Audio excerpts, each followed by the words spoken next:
Hey everybody, back here with the inflation garden. Another week's gone by. Last week I got quite a harvest of cucumbers. If you remember, I plucked those. We got a couple more coming back out here. Some tomatoes still. The heat's been killing me. I'm watering like crazy.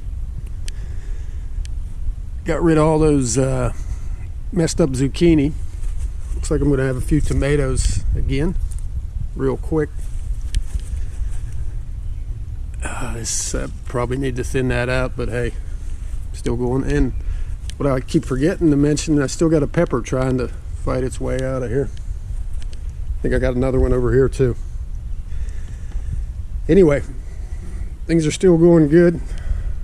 I think next year I need a little more room, but thanks for watching, and we'll keep you updated. Talk to you later. Bye.